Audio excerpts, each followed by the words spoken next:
افغانستان کا 75% ان کے کنٹرول میں نہیں ہے.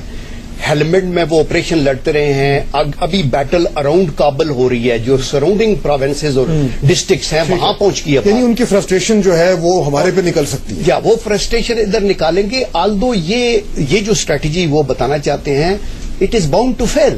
ایک ملک جس کی 18 کروڑ آبادی ہے اور اپنی 6 لاکھ کی فوج ہے, اس میں آپ یونیلیٹرل ایکشن کیسے کر سکتے ہیں؟ دیکھیں عراق سے 5 گنا بڑا ہے پاکستان. میں اس پہ آتا ہوں یونیلیٹرل ایکشن بیکاز امپورٹنٹ. ماشاء صاحب, اس میں اگر وہ کرتے ہیں, چاہے وہ فرسٹریٹڈ ہیں, چاہے وہ غصے میں ہیں, چاہے ان پہ سیاسی دباؤ ہے, جو بھی ان کی وجوہات ہوں, اگر وہ ایسا ایکشن کرتے ہیں جو کہ اب اتنا زیادہ آؤٹ آف دی آرڈنری نہیں لگتا, ہمارا کیا رد عمل ہوگا؟ ہم کیا کریں گے؟ وہ اسامہ آ کے اٹھا کے لے گئے, اگر کل کو ان کے 2 ہیلی کاپٹرز آتے ہیں, کراچی میں لینڈ کرتے ہیں, 3 بندوں کو اٹھاتے ہیں ناظم آباد سے لے جاتے ہیں, کیا کریں گے ہم؟ دیکھیں فہد, ایک تو میرا خیال ہے کہ یہ کراچی یا کوئٹہ میں اس قسم کا آپریشن کرنا مشکل ہے. اٹس ناٹ پاسبل کہ یہ اتنا آسان نہیں ہوگا. اس سے جو کمپلیکسٹیز ہیں وہ بہت زیادہ بڑھ جائیں گی. اب میرا خیال ہے وہ اس کو اوائڈ کریں گے ایسی سچویشن کو. پھر ان کے جو ٹارگیٹس ہیں پرائم سسپیکٹ نظر آ رہا ہے بیسیکلی اوباما کی اسپیچ سے اگر آپ یہ دیکھیں کہ اس کا پرائم ٹارگیٹ کیا ہے, القاعدہ ہے. القاعدہ اس وقت میں, آج کل کے حالات میں, جبکہ پاکستان اتنے پریشر کے اندر ہے, وہ پاکستان کے شہروں میں چھپنے کی کوشش نہیں کریں گے. جو 50, 60, 70, 75 لوگ کہتے ہیں کہ رہ گئے ہیں, وہ اس وقت نارتھ وزیرستان کے ایریا میں کہا جاتا ہے کہ وہاں پہ کہیں نہ کہیں پھیلے ہوئے ہیں یا وہاں باہر موجود ہیں. اب اتنے بڑے ایریا کے اندر 50, 60, 70 لوگوں کو ڈھونڈنا, یا تو ایک طریقہ ہے کہ آپ کوم کریں کاؤنٹر انسرجنسی کے تھرو, پاکستان بھی کرے, اور یا ان کو اجازت دیں کہ وہ آگے کر لیں. اب وہ تو ہم اجازت نہیں ان کو دیں گے. پاکستان خود کہتا ہے کہ اپنے آپ کو ٹائم کرے گا اگر یہ کرنا ہو کسی بھی وقت. یہ تو ہماری ڈبیٹ چل رہی ہے, تو وہی میں کہہ رہا ہوں نا. تو اس لیے اب ان کے پاس کیا رستہ رہ جاتا ہے کہ وہ انٹیلیجنس کو استعمال کریں اور وہ ڈرونز کو استعمال کریں.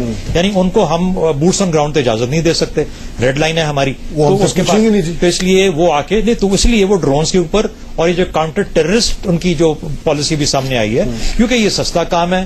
انہوں نے فوجیں یہاں سے نکالنی ہیں, ان کی سیاسی, جیسا آپ نے اپنے ابتدائیے میں کہا کہ ان کی سیاسی مصلحت بھی ہے کہ وہ چاہتے ہیں کہ اپنے ملک میں اوباما دکھانا چاہتا ہے کہ میں فوجوں کو واپس لے آیا ہوں. تو میں یہ سمجھتا ہوں کہ کوئی اتنی آڈ بات نہیں ہے, اور یہ کنورجنگ انٹرسٹ ہے پاکستان اور یو ایس اے کا, تھوڑے سے اختلاف کے ساتھ. جنرل صاحب کے ساتھ میں یہ کہتا ہوں کہ اگر القاعدہ وہاں پہ ایگزسٹ کرتا ہے تو پاکستان کے لیے بھی اتنا ہی خطرہ ہے, اور پاکستان کو بھی اس کو اسی طریقے سے انگیج کرنا ہے کہ خدارا ہمارے علاقوں سے نکلیں.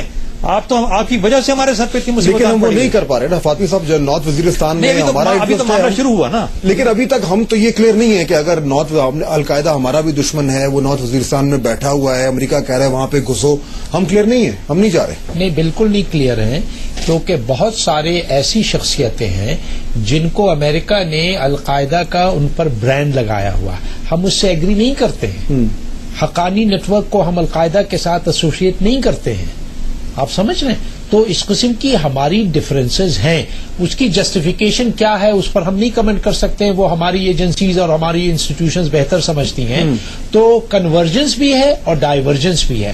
ہمارے لیے جو ہے, ہم کسی چیز کو رول کرنے کے لیے تیار نہیں ہیں.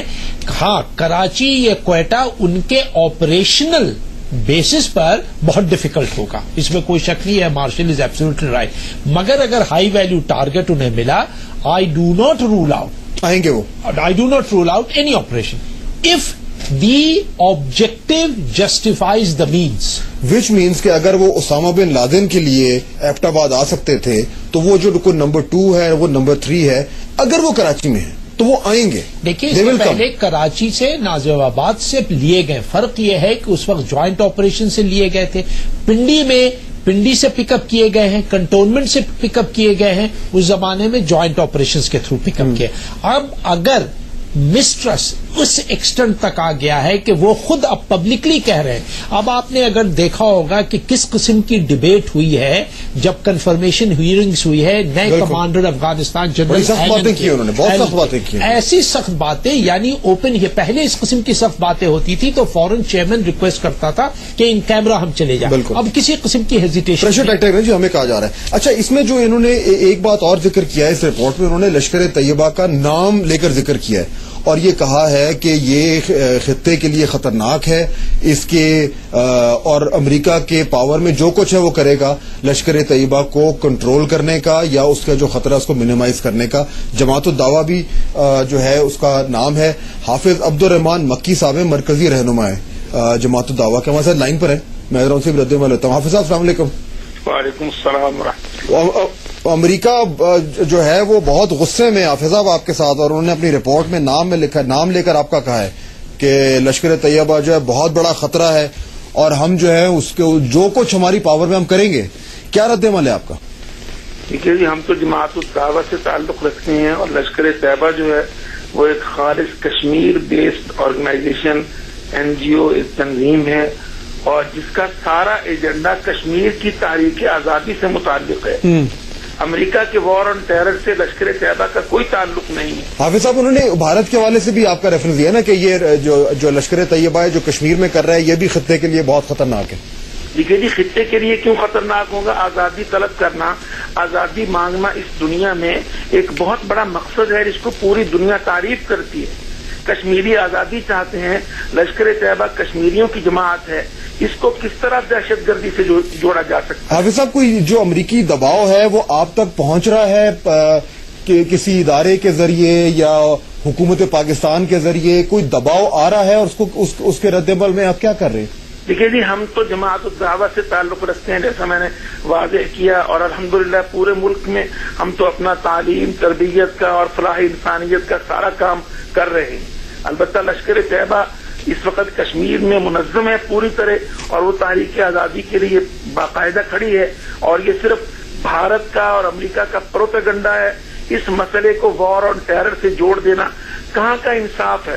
امریکہ پرسوں آیا ہے کہ نصف صدی کا مسئلہ ہے یہاں کی تحریک آزادی جو ہے. اچھا حافظ صاحب مجھے بتائیے کہ اگر مثال کے طور پر پاکستان میں بھی بحث ہو رہی ہے کہ کس طریقے سے جو امریکی دباؤ آ رہا ہے اس کو کنٹرول کیا جائے، اگر حکومت پاکستان جو ہے وہ کہتی ہے لشکر طیبہ کو کہ آپ کشمیر میں جو آپریشنز ہیں ان کو نہ کریں، تو بات مانیں گے؟ یہ تو اب لشکر طیبہ والے ہی جانتے ہیں نا کہ وہ کشمیر میں آپریشنز کو کیوں بند کریں گے. وہ تحریک آزادی کو جاری رہنا چاہیے ہر شکل میں. ٹھیک ہے. حافظ عبدالرحمان مکی، بہت شکریہ ہم سے بات کرنے کا. جو آپ ابھی بات سن رہے تھے، اب یہ ایک امریکہ کے حوالے سے تو یہ پرابلم ہے. ٹھیک ہے، وہ کہہ رہے ہیں کہ جی آپ نے کشمیر میں جہادی نہیں بھیجنے، ہم بھیج رہے ہیں. پتہ نہیں ہم بھیج رہے، آئی ڈونٹ نو کہ حکومت پاکستان بھیجی، لیکن ہو رہا ہے.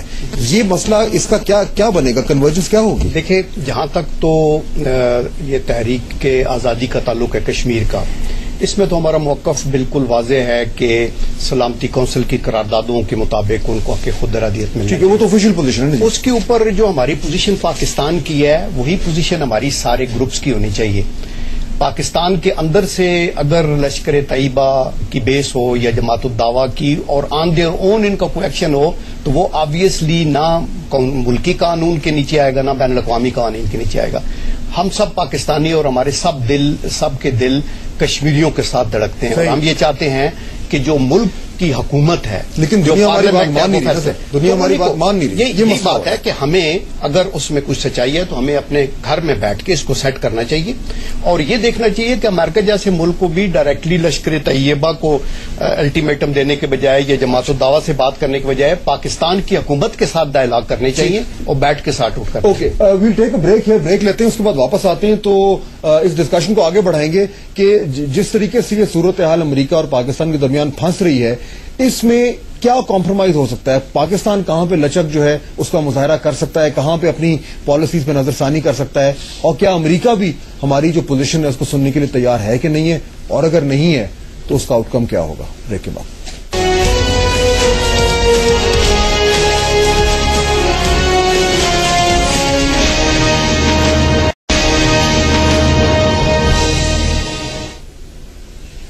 بریک کے بعد خوش آمدید.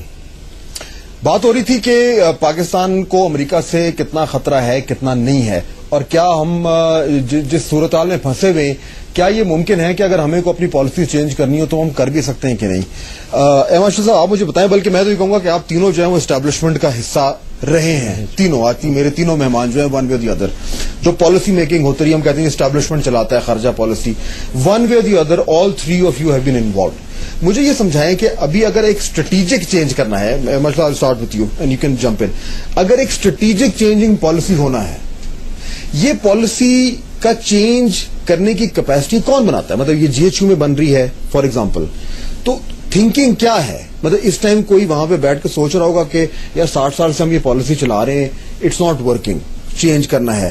یہ انسٹیٹیوشنل ایلیفنٹ چینج ہوتا ہے, ہو سکتا ہے یا پاسبل نہیں ہے؟ دیکھیے, جہاں تک پاکستان کا تعلق ہے کہ پاکستان اپنی اسٹریٹجک پالیسی کس طرح ایوالو کرتا ہے, اور اگر پاکستان میں اس کا فقدان ہو جو کہ نظر آتا ہے, تو کم از کم یہ ہمیں احساس کر لینا چاہیے کہ امریکہ بھی اسی طریقے سے اپنی پالیسی ایوالو کرتا ہے. یعنی جب امریکہ افغانستان میں پہلے آیا 9/11 کے بعد, کیا وہ ایک امپلس تھی اور جسٹیفائڈ تھی؟ چلو کسی حد تک مان لیتے ہیں, آیا یہاں پہ اور اس نے ایک جسٹیفائڈ, لیکن امپلس کے تحت. پھر جب وہاں پہ آ گیا تو اس نے کہا کہ اب یہاں پہ میں چونکہ آ گیا اور میں کروں کیا یہاں سے. سو ایک ایوولوشنری پروسیس ہے اپنی پالیسی کو. جہاں تک پاکستان کا تعلق ہے, پاکستان از مچ مور ٹیکٹیکل ان دا سینس کہ جو ہمارے پاس افتاد آن پڑی ہے, مصیبتیں آن پڑی ہیں, یہ پاکستان کو مجبور فائر فائٹنگ پہ کر رہی ہیں rather than a long term policy at this moment. ہم اگر جنرل صاحب اپنی پالیسی چینج کرنا بھی چاہیں, جی فار ایگزامپل میں ایگزامپل دیتا ہوں, ہم یہ کہیں کہ جی یہ جو ہم نے جو ایک اپنے اسٹریٹجک ایسٹس رکھے ہیں, دو ہم جہادی پالیسی استعمال کرتے رہے ہیں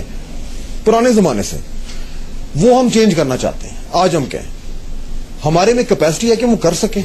دیکھیں, کیپیسٹی جو ہے وہ تو ساری ڈپینڈ کرتی ہے on the potential of your chief executive, جس کے ویژن کو عملی شکل پہناتی ہے پھر پارلیمنٹ, کیبنٹ اور سارے ڈفرنٹ ڈپارٹمنٹس. آپ دیکھیں ذوالفقار علی بھٹو نے اس وقت پالیسی کو چینج کیا جب آپ چائنا کی طرف گئے. وہ تو تھیوریٹیکل بات ہے نا, اصل میں تو چیف ایگزیکٹو نہیں کر رہا. نہیں, بات یہ ہے کہ آپ دیکھیں نا, آپ کے پاس کوئی جہاں تک تعلق ہے ان پٹس فرام دی ڈپارٹمنٹ, وہ تو ضروری ہے. چیف ایگزیکٹو اگر ویژنری ہے نا, تو وہ اٹ ڈزنٹ مین کہ اس کو سارے جہان کا پتہ ہے. وہ فارن آفس میں سوٹیبل لوگ لگائے گا, ان سے ان پٹ لے گا.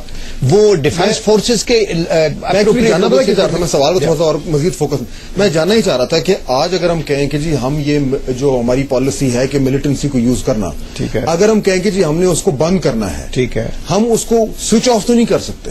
نہیں ہو سکتا. میں سجیسٹ, دیکھیں, آپ اسٹریٹجک اسٹیبلٹی چاہتے ہیں پاکستان کی, کیا یہ فوج یا جو بھی اسٹیبلشمنٹ ہے وہ اسٹریٹجک اسٹیبلٹی میں انٹرسٹڈ نہیں ہوگی پاکستان کی؟ بالکل ضرور ہوگی. اچھا, اب اس کے لیے ٹیکٹیکل چینجز کرنی ہے. اس کو ٹیکٹیکل چینجز 9/11 کے بعد ہوئی, جس میں انہوں نے کہا کہ طالبان کے ساتھ ہمارے تعلقات ختم, اب آپ یہاں سے آئیے اور یہاں سے افغانستان پہ حملہ کیجیے. آپ نے اس وقت کیا تبدیلی.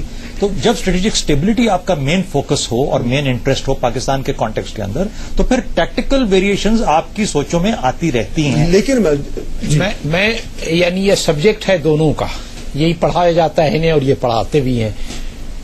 میں ذرا ڈفر کروں گا. یہ میرے خیال میں ایئر مارشل صاحب یہ ٹیکٹکس کے پلین پر نہیں ہے.